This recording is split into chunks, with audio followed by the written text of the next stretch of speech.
You can choose any type of vegetable, right? Carrots are super easy. We can do ginger, we can do beets, we can do garlic scapes, we can do peppers, like Peter Piper pickled some peppers. Here's some kind of fun ones that I've done. Anybody recognize those? Can you see that? Can we get up close enough?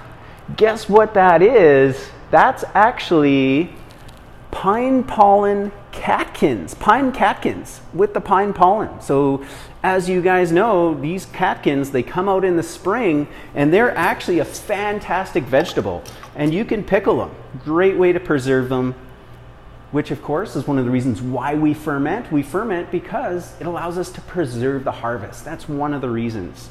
So basically I just break those off. They go straight into the saltwater hole. You can bring them out, and then it's literally like pine on the cob. So here we go. This is the power of fermentation. Here's a fresh wild food, amazing herbal properties, gathered in the spring, preserved and transformed and elevated through the magic of fermentation, right? We got higher vitamin C, we got more B vitamins, everything in here. And I'm now enjoying this in the middle of January. Okay, so pickled pine pollen catkins. Here's another unique one that I did. Spruce tips, right? Another spring, awesome, local, wild, seasonal food. Spruce tips. Same principle. Literally just harvested spruce tips, threw them into salt water, and let them ferment. Now those are amazing. Wow, what a flavor. So you can do any vegetable that you have an abundance of, maybe something again that you're harvesting. It's the time, it's the year to get burdock root. You've got an abundance, it's cabbage, whatever that is. This lacto fermentation allows you to preserve it year round. Now here's another interesting one. This is mustard greens. Now my wife had told me to go plant the garden in the spring, and you know, my thumbs are green, but they're not that green, right? Like I'm okay as a gardener. I'm more of a wild forager. I'm more of the chef. You know, bring me the stuff out of the garden. I'll work with it. I'll transform it.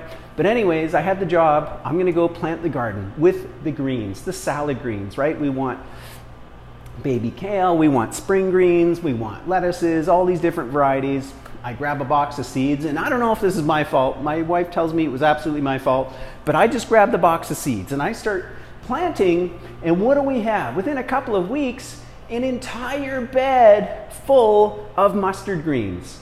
Like super intense, like dank, spicy, like an entire bed, right? And they are so hardy. They just grow up, they're prolific, they're everywhere.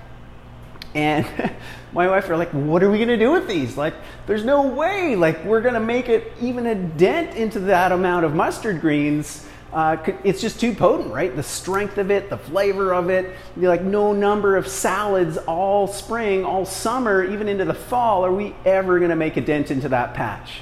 Now, we could have just mowed it under, right? But what I did was I actually harvested all of those and then fermented it.